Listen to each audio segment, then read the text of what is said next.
بسم اللہ الرحمن الرحیم۔ سامعین کرام، آپ سن رہے ہیں انسپیکٹر احمد یار خان سیریز کے سلسلے کی ایک اردو داستان موت کا مینیجر، جس کے مصنف خود احمد یار خان ہیں، اور یہ اس سلسلے کی قسط نمبر 2 ہے۔ مجھے امید ہے آپ کو میری یہ کاوش پسند آ رہی ہوگی۔ آپ نے اگر ابھی تک میرا چینل کہانی گھر سبسکرائب نہیں کیا تو ابھی میرے چینل کو سبسکرائب کر کے بیل نوٹیفیکیشن آن کر لیجئے، تاکہ آنے والی ہر نئی کہانی کی اطلاع بروقت آپ تک پہنچ سکے۔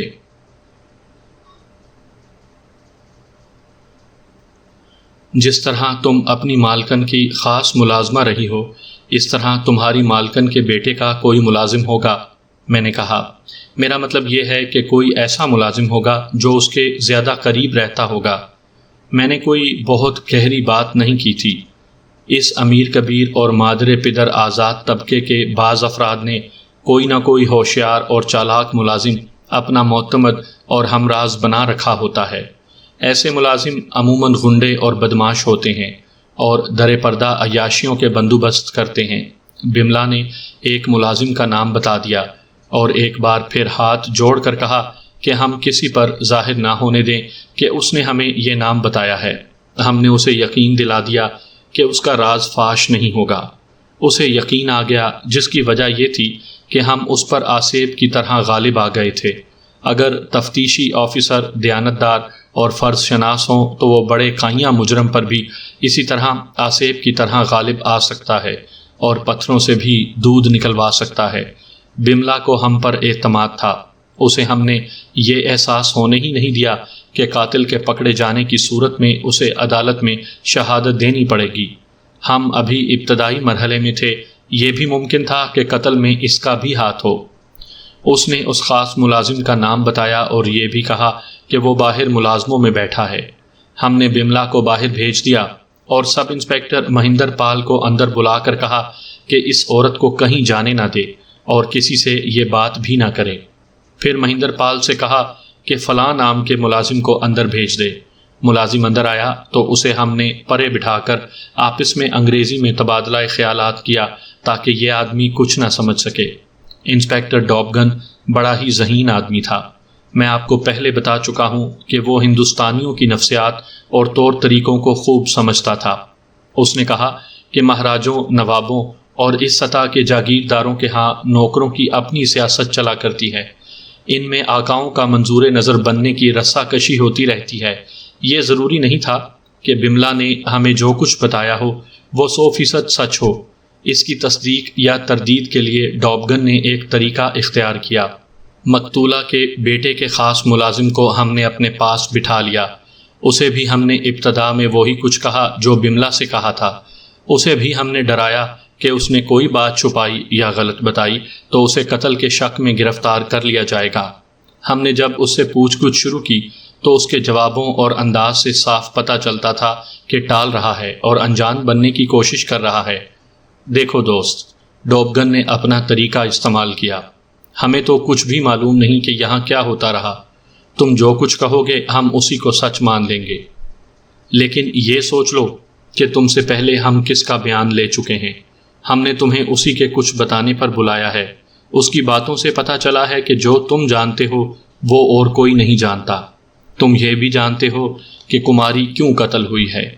وہ جھوٹی اور مکار عورت ہے، اس آدمی نے بھڑک کر کہا۔ اس نے آپ کو یہ تو نہیں بتایا ہوگا کہ وہ خود کیسی بد چلن اور بدماش ہے۔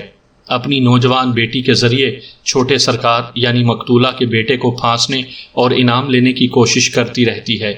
اچھا، میں نے حیرت کی ایکٹنگ کرتے ہوئے کہا، ارے یہ بات ہے یار، تم تو بڑے استاد ہو۔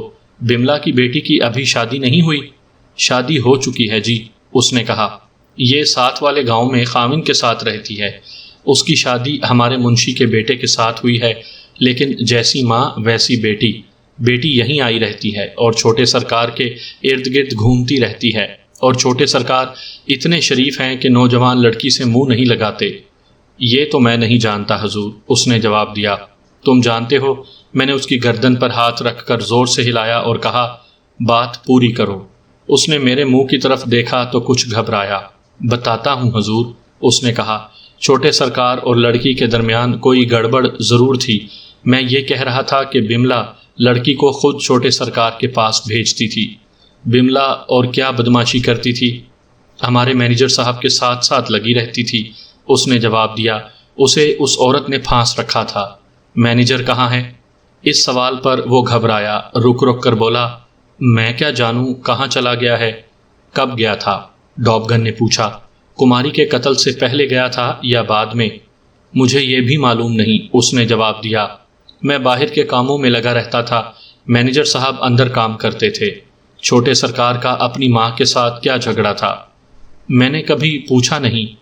قتل کی رات تمہارا چھوٹے سرکار کہاں تھا؟ کہیں باہر گیا ہوا تھا۔ ہم نے اس سے بہت سے سوالات کیے، اتنے زیادہ کہ میرا منہ خشک ہو گیا، مگر یہ شخص بچنے کی کوشش کرتا رہا۔ ڈوبگن نے مجھے انگریزی میں کہا، یہ بہت کچھ جانتا ہے، یہاں اس پر وقت ضائع نہ کرو، اسے تھانے لے چلتے ہیں۔ میں نے سب انسپیکٹر مہندر پال کو اندر بلا کر کہا کہ اس آدمی کو اپنے کانسٹیبلوں کے حوالے کر دو، اسے تھانے لے چلنا ہے۔ ہمیں ابھی قتل کا باعث تو معلوم نہیں ہوا تھا، لیکن یہ امید بن گئی تھی کہ انہی نوکروں چاکروں سے معلوم ہو جائے گا۔ میں نے اور ڈوبگن نے صرف ان دو گواہوں کی باتوں اور ان کے انداز پر غور کیا تو ہم اس نتیجے پر پہنچے کہ یہ قتل اس جاگیر کی سازشوں اور ذاتی چپکلش کا نتیجہ معلوم ہوتا ہے۔ ماں بیٹے کا جھگڑا اور بیٹے کا ماموں سے جھگڑا ہمارے لیے بہت اہم تھا۔ بیٹے کے ملازم نے بتایا تھا کہ بملا کی بیٹی منشی کی بہو ہے اور اس کا تعلق مقتولہ کے بیٹے کے ساتھ ہے۔ یہ بظاہر نوکروں نوکرانیوں کی سیاست بازی تھی، لیکن ان لوگوں سے ہمیں بہت کچھ معلوم ہو سکتا تھا۔ تفتیش میں بعض غیر اہم اور بظاہر بے معنی باتیں بہت مدد کیا کرتی ہیں۔ بملا سے ہم نے باتیں اگلوا لی تھیں۔ مقتولہ کے بیٹے کے اس خاص ملازم سے بھی ایک دو اشارے مل گئے تھے۔ وہ بملا کو جھٹلا رہا تھا۔ ہم نے منشی کو بلا لیا۔ یہ ذہن میں رکھیے کہ منشی ایسی جاگیروں میں اہم شخصیت ہوتا ہے۔ اس کی حیثیت اکاؤنٹنٹ کی سی ہوتی ہے۔ آپ نے ہندو منشی نہیں دیکھے، ہیرا پھیری کے ماہر ہوتے ہیں، بات ہاتھ جوڑ کر کرتے ہیں مگر دوسرے کے ہاتھ کاٹ لیتے ہیں۔ جاگیرداروں کی اولاد انہیں خوش رکھتی اور ان سے پیسے اڑاتی رہتی ہے۔ مختصر یہ کہ منشی بھی اندر کے بہت سے بھید جانتے ہیں۔ آپ نے اس پر غور نہیں کیا کہ سب انسپیکٹر مہندر پال ان لوگوں سے یہ باتیں نہیں کہلوا سکا جو ہم نے کہلوا لی ہیں؟ انسپیکٹر ڈوبگن نے کہا۔ میں اس کا یہ جواز ماننے کو تیار نہیں کہ ان لوگوں نے اس کے ساتھ تعاون نہیں کیا۔ میرا خیال ہے، میں نے کہا، کہ مہندر پال ان لوگوں کے ساتھ تعاون کرتا رہا ہے۔ مہندر پال کو بھی شامل تفتیش کرنا پڑے گا، ڈوبگن نے کہا۔ اسے کچھ نہ کچھ ضرور معلوم ہوگا۔ میں نے اپنے ساتھ لائے ہوئے ایک کانسٹیبل کو بلایا۔ میں مصلحتاً 2 مسلمان کانسٹیبلوں کو ساتھ لایا تھا۔ ان میں سے ایک کو بلا کر کہا کہ وہ سب انسپیکٹر مہندر پال پر نظر رکھے اور وہ یہاں کے کسی بھی آدمی کے ساتھ بات کرے یا کسی آدمی کو ادھر ادھر لے جائے تو کانسٹیبل اس کے ساتھ ہو جائے یا ان کی باتیں سننے کی کوشش کرے۔ منشی آیا بیٹھا تھا۔ لالا جی، میں نے منشی سے کہا، تمہاری مالکن قتل ہو گئی ہے۔ وہ کوئی معمولی عورت نہیں تھی۔ تم جانتے ہو کہ انگریز اسے اور اس کے خامن کو کتنا چاہتے تھے۔ ہمیں انگریز سرکار نے بھیجا ہے کہ ہم قاتل کو پکڑیں۔ تم اس گھر کے اندر کے حالات جانتے ہو۔ اگر کچھ چھپانے کی کوشش کرو گے تو اس سے ہم یہ مطلب لیں گے کہ تم بھی اس قتل میں شریک ہو۔ اتنی بات سن کر منشی نے ہاتھ جوڑ دیے۔ اس کے دانت باہر نکل آئے اور وہ سر سے پاؤں تک اس طرح کانپنے لگا جیسے اسے چابی دے دی گئی ہو۔ سر پر اس کی پگڑی اور ناک پر رکھی ہوئی اینک بھی ہل رہی تھی۔ ہنسی تو مجھے بھی آئی، لیکن ڈوبگن اپنی ہنسی دبا نہ سکا۔ بچوں کی طرح ہنسا۔ میں نے بھی ہنسی کو بے لگام کر دیا۔ ہم ہنسے تو منشی اور زیادہ خوف زدہ ہو گیا۔ یہاں میں آپ کو یہ بتا دوں کہ ہندو خواہ منشی ہو یا پردھان، لومڑی کی طرح مکار ہوتا ہے۔ اسے جب خوف زدہ ہونا ضروری معلوم ہوتا ہے تو اس منشی کی طرح خوف زدگی کا مظاہرہ کرتا ہے، مگر خوف زدگی میں بھی فریب کاری سے باز نہیں آتا۔ دوسرے سمجھتے ہیں کہ یہ تو خوف سے ختم ہو گیا، لیکن اس کا ڈنک ختم نہیں ہوتا۔ شکست خوردگی کے عالم میں بھی موقع ملے تو ڈنک مار جاتا ہے۔ مرا ہوا ہندو اندر سے پوری طرح زندہ ہوتا ہے۔ ہندو جب آپ کے ساتھ کوئی معاہدہ یا سمجھوتا کرے تو اس کا مطلب دوستی نہیں بلکہ کوئی اور گہری چال ہوتا ہے۔ ہندو کو ذاتی سطح پر دیکھ لیں، قومی سطح پر دیکھ لیں، بین الاقوامی سیاست میں دیکھ لیں، اس کا لومڑی جیسا کردار ہر سطح پر ایک سا نظر آتا ہے۔ اس جاگیر کا منشی جو شکل و شباہت اور ڈیل ڈول سے اپنی پوری قوم کی ذہنیت کی نمائندگی کر رہا تھا، ہمارے سامنے ہاتھ جوڑے کانپ رہا تھا اور ہم دونوں ہنس رہے تھے۔ ڈوبگن بھی اس نسل سے واقف تھا۔ وہ جانتا تھا کہ ہندو کی خوفزدگی سے متاثر ہو کر اس پر رحم کرنا بہت بڑی حماقت ہے۔ حضور، منشی نے کہا، کیا میں کسی کو قتل کرنے کے قابل ہوں؟ تم بہت قابل آدمی ہو لالا، میں نے کہا۔ دوسروں کے پاپ اپنے کھاتے میں نہ لکھنا، ہم سے یوں نہ ڈرو۔ اگر تمہیں کسی اور کا ڈر ہے تو ہمیں بتا دو، تمہاری طرف کوئی آنکھ اٹھا کر بھی نہیں دیکھے گا۔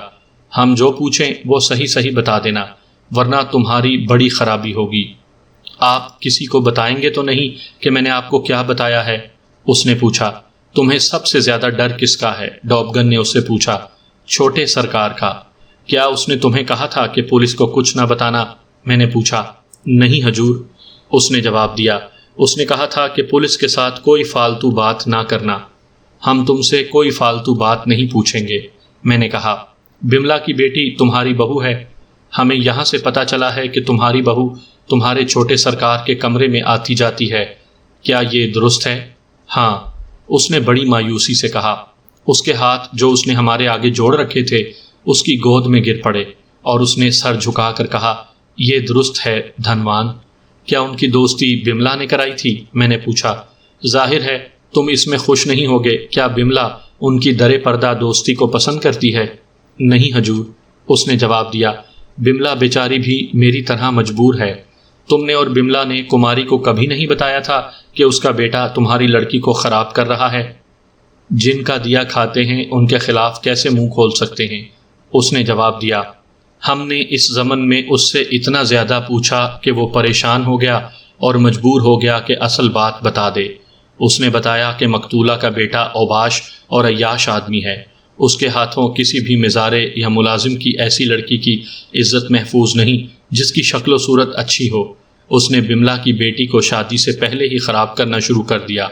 بملا نے کماری سے کہا، کماری نے لڑکی کی شادی منشی کے بیٹے کے ساتھ کر دی۔ وہ اسی جاگیر کے ایک گاؤں میں رہتے تھے۔ مقتولہ کے بیٹے نے لڑکی کے خاوند کو حکم بھیجا کہ اپنی دلہن کو میرے پاس بھیجو۔ خاوند نے اپنے باپ یعنی منشی کو بتایا۔ منشی نے انکار کر دیا اور اپنے چھوٹے سرکار کی منت کی کہ وہ اس کی عزت کو یوں برباد نہ کرے۔ اس چھوٹے سرکار نے اپنے 2 آدمی بھیجے جو لڑکی کو کھیتوں سے اٹھا کر قریبی جنگل میں لے گئے۔ مقتولہ کا بیٹا وہاں منتظر تھا۔ اس کے بعد منشی کی بہو اور بیٹے کی حیثیت زر خرید غلاموں کی سی ہو گئی۔ ہم نے اس کو تسلی دی کہ اس کی بہو کی عزت کی حفاظت کا انتظام کیا جائے گا، مگر یہ شخص بہت زیادہ ڈرا ہوا تھا۔ ادھر ہم اسے ڈراتے تھے کہ اس نے جھوٹ بولا تو گرفتار ہوگا، ادھر اسے چھوٹے سرکار کا ڈر تھا۔ اس کی زبان کھل چکی تھی، بلکہ اس کی زبان ہمارے قابو میں آ گئی تھی۔ اب وہ کچھ چھپانے کے قابل نہیں رہا تھا۔ اس نے بتایا کہ مقتولہ کے بیٹے نے اپنے ساتھ 2 جرائم پیشہ آدمی رکھے ہوئے ہیں، بلکہ پالے ہوئے ہیں۔ ان کے ڈر سے کوئی آدمی اس کے خلاف زبان نہیں کھول سکتا اور اس کا ہر حکم مانا جاتا ہے۔ مجھ سے رقم لے جاتا ہے، منشی نے بتایا، اور یہ بھی بتا دیتا ہے کہ کون سے کھاتے میں ڈالوں۔ میں کھاتے میں ہیرا پھیری کرتا رہتا ہوں، اس کا کچھ انعام مجھے بھی مل جاتا ہے۔ یہ لڑکا شہر میں جا کر جوا کھیلتا ہے، طوائفوں کے ہاں محفلیں جماتا ہے، اور یہاں تک کرتا ہے کہ جاگیر کے کسی گاؤں میں چلا جاتا ہے اور وہاں جوئے کی محفل جما لیتا ہے۔ چھوٹے سرکار کی بد اخلاقی اور بد کرداری کی تفصیلات میں جانے کی ضرورت نہیں۔ وہ جاگیردار کا بیٹا تھا، اکلوتا تھا، بے جا پیار میں پلا تھا۔ یہ سوچا بھی نہیں جا سکتا تھا کہ اس میں ذرا سی بھی شرافت یا انسان دوستی ہوگی۔ ہمارے لیے اس کی کرتوت کوئی عیب بات نہیں تھی۔ اتنی بڑی جاگیر ہو، دولت کا دریا بہہ رہا ہو، بے بس، محتاج اور مفلس مزارے اور نوکر چاکر ہوں تو انسان فرعون کیوں نہ بنے؟ مزاروں اور نوکروں چاکروں کو، بلکہ پوری قوم کو اسی لیے غریب اور فاقہ کش رکھا جاتا ہے کہ وہ محدود سے ایک دولت مند اور جاگیردار کو وہ اپنا خدا کہتے رہیں۔ ایک جاگیر کے چھوٹے سرکار پر ہی موقوف نہیں، مفلس ملک کی بڑی سرکار کی ذہنیت اور کرتوت بھی یہی ہوتی ہے۔ منشی نے ہمیں ان دونوں جرائم پیشہ آدمیوں کے نام بتا دیے۔ اگر یہ جرائم پیشہ ہی تھے تو سب انسپیکٹر مہندر پال کو ان سے واقفیت ہونی چاہیے تھی۔ منشی نے ہمیں بتایا تھا کہ وہ جاگیر کے ملازم نہیں، کبھی کبھی یہاں آتے ہیں۔ ہم نے مہندر پال کو بلایا اور منشی کو وہاں سے اٹھا کر کماری کے سونے والے کمرے میں بھیج دیا۔ مہندر پال کو دونوں بدماشوں کے نام بتا کر پوچھا کہ وہ انہیں جانتا ہے۔ اس نے بتایا کہ وہ دونوں کو جانتا ہے اور دونوں سزا یافتہ ہیں اور تھانے کے ریکارڈ پر ہیں۔ ایک کو 1 بار اور دوسرے کو 2 بار سزا ہو چکی ہے۔ کیا تمہیں معلوم ہے کہ یہ دونوں اس جاگیر سے وابستہ ہیں؟ ڈابگن نے پوچھا۔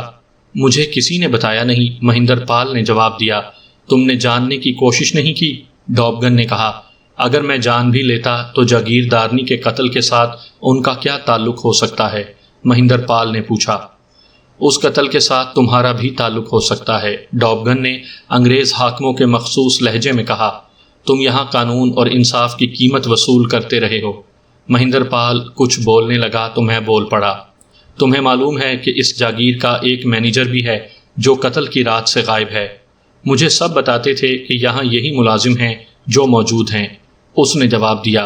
کسی نے بھی مینیجر کا نام نہیں لیا۔ ہمارا وقت ضائع نہ کرو، ڈابگن نے کہا۔ ان دونوں جرائم پیشہ آدمیوں کو فوراً تھانے حاضر کرو اور انہیں وہاں بٹھائے رکھو، اور یاد رکھو تم ان کے ساتھ یا کسی اور کے ساتھ کوئی بات نہیں کرو گے۔ اگر مجھے ذرا سا بھی اشارہ مل گیا کہ تم نے کوئی گڑبڑ کی ہے تو میں تمہیں اس واردات میں آنت جرم میں گرفتار کر لوں گا۔ میری مجبوریوں کو سمجھیں، مہندر پال نے کہا۔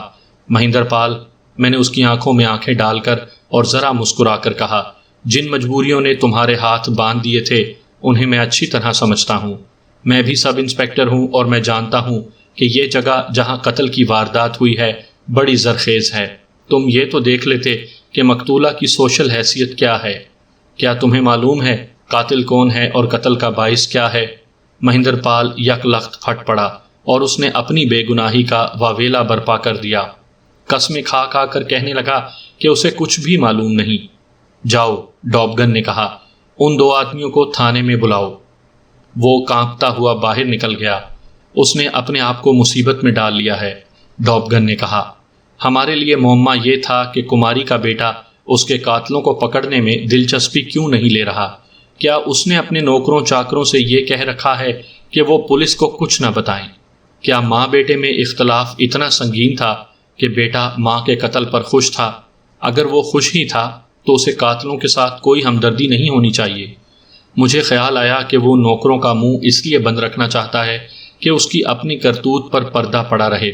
ہمیں اس کی بدکاریوں اور عیاشیوں کے ساتھ کوئی دلچسپی نہیں تھی۔ اس پہلو پر ہم اس امید پر توجہ دے رہے تھے کہ شاید اس راستے میں ہم قاتل تک پہنچ سکیں۔ اس پر میں اور ڈابگن متفق ہو گئے تھے کہ قاتل باہر سے نہیں آیا، اس گھر کا فرد ہے اور وہ کوئی ملازم ہی ہو سکتا ہے۔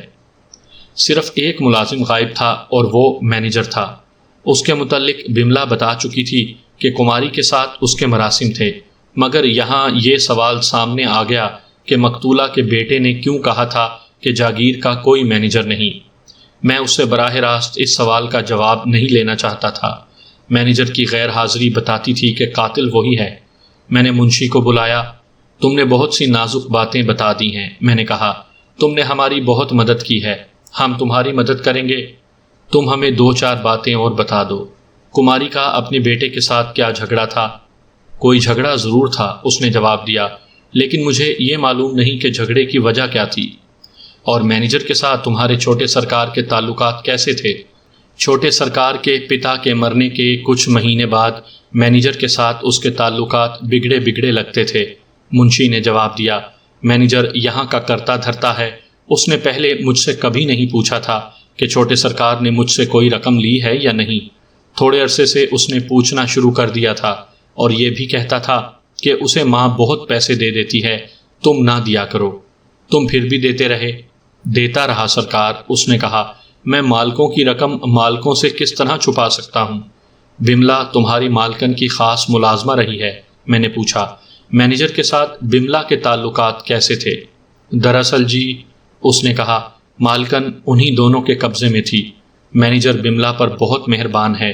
کماری جی کی جو باتیں بملا جانتی ہے وہ اور کوئی نہیں جانتا۔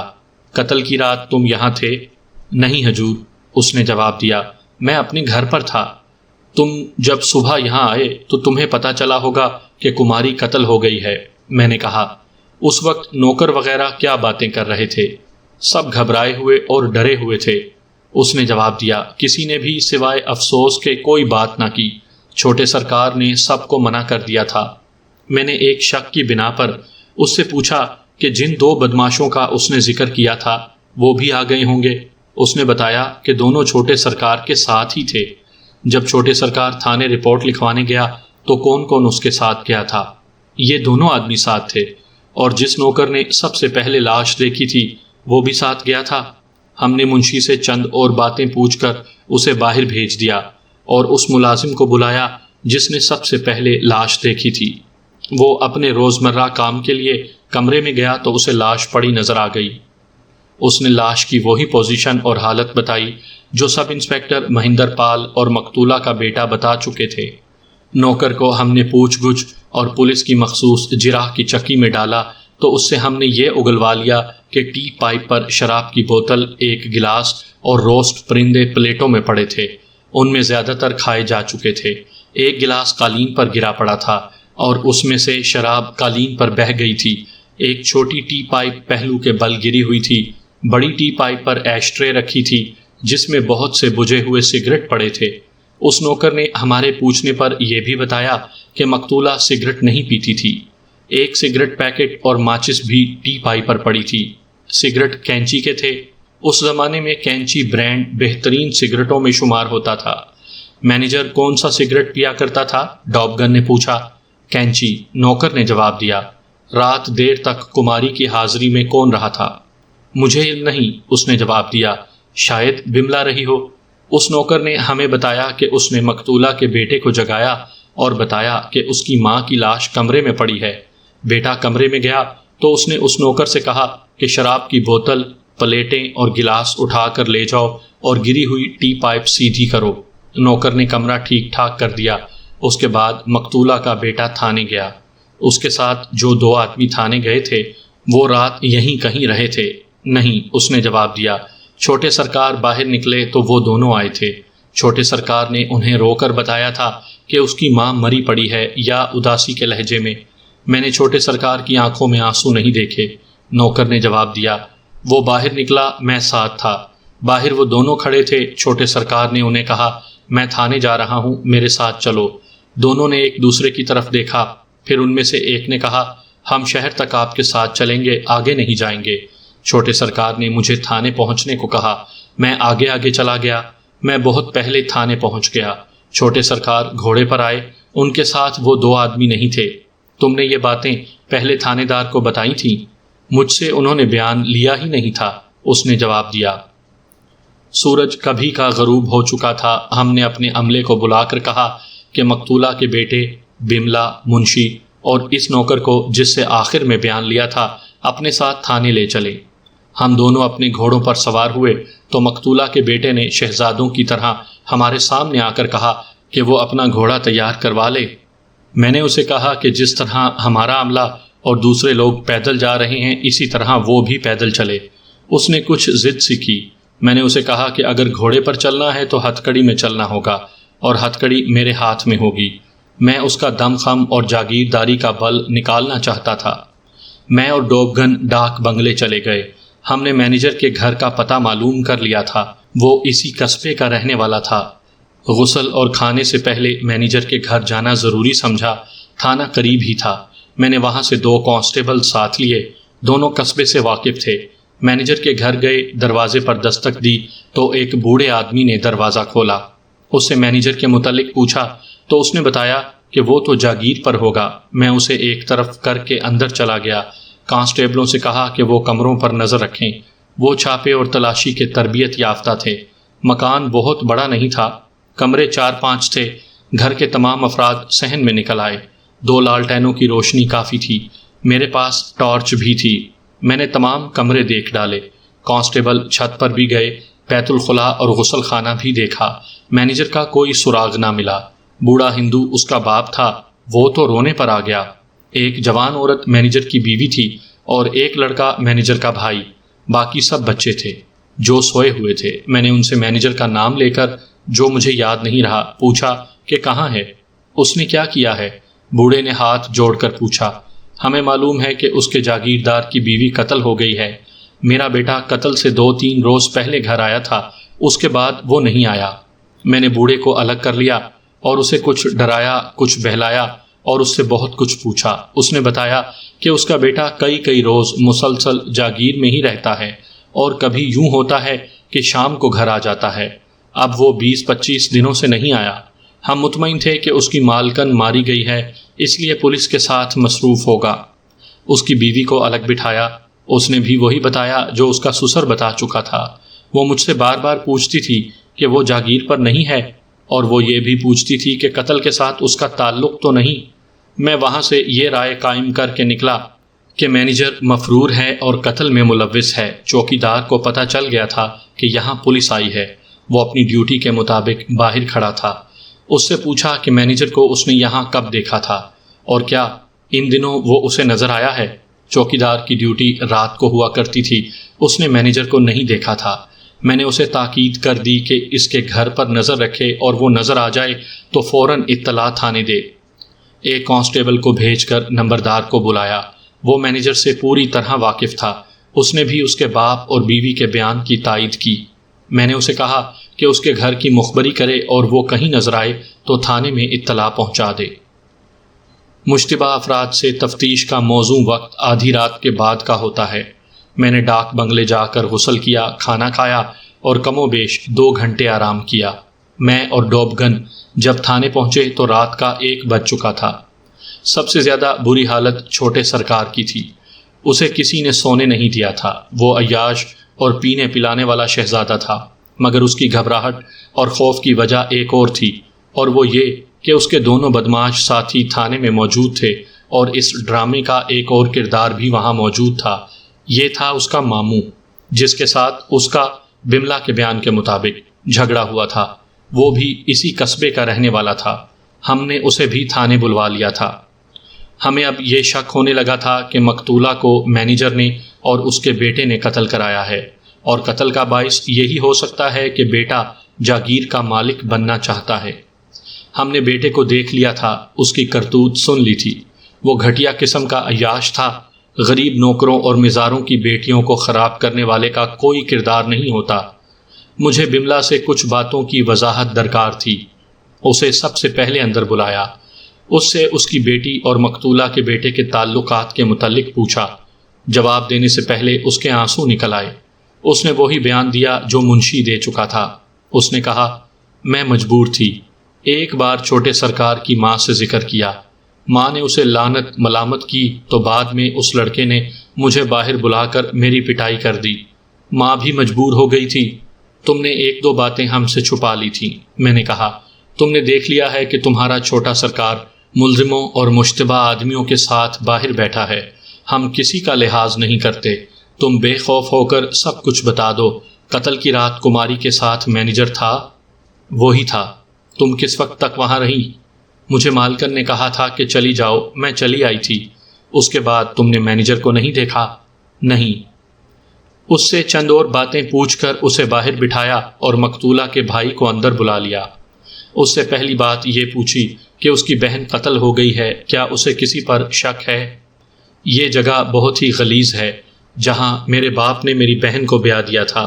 اس نے کہا، اتنے بوڑھے آدمی کے ساتھ ایک نوجوان لڑکی کو صرف اس لیے بیایا گیا تھا کہ بیٹی رانی بنے گی۔ اس جاگیر میں پاپ کے سوا کچھ بھی نہیں۔ آپ نے پوچھا ہے کہ مجھے کسی پر شک ہے؟ اگر میں یہ کہوں کہ ماں کا قاتل اس کا اپنا بیٹا ہے تو آپ یقین نہیں کریں گے، اور یقین مجھے بھی نہیں آتا۔ یہ صرف شک ہے۔ شک کی وجہ کیا ہے؟ خامن زندہ رہا تو میری بہن خوش رہی۔ اس نے جواب دیا، خامن نے اسے صحیح معنوں میں رانی بنا کے رکھا تھا، مگر خامن کے مرنے کے بعد میری بہن کا بیٹا ماں سے کھنچنے لگا۔ اس کی ایک وجہ یہ تھی کہ لڑکا بدکار ہے۔ یوں تو جسے بھی باپ دادا کی جاگیر اور نوکروں اور مزاروں کی رعایا مل جائے تو اس کا اخلاق ختم ہو جاتا ہے، لیکن اس لڑکے نے اپنے آپ کو شہر کے چھوٹے چھوٹے چرسیوں اور جواریوں کی سطح تک گرا دیا ہے۔ اس کی ماں بہت پریشان تھی، اسے روکتی رہتی تھی، لیکن اس کا اثر یہ ہوا کہ اس پاپی نے اپنی ماں پر الزام عائد کر دیا کہ وہ بد چلن ہے۔ آپ کو کس طرح پتہ چلا؟ میں بہن سے ملنے کبھی کبھی جایا کرتا تھا، اس نے جواب دیا۔ اس کا بیٹا میرے ساتھ اچھی طرح پیش نہیں آتا تھا۔ بہن کے قتل سے کچھ دن پہلے کی بات ہے کہ میں وہاں گیا تو اس چھوٹے سرکار نے مجھے اپنے کمرے میں لے جا کر کہا، اپنی بہن کو سمجھا لو یا اسے اپنے ساتھ لے جاؤ۔ میں نے اسے کہا کہ تمہیں جائیداد کا وارث بننا ہے تو میں اپنی بہن سے کہہ دوں گا کہ ساری جائیداد تمہارے نام کر دے، اور وہ کر دے گی، تم اس کے اکلوتے بیٹے ہو۔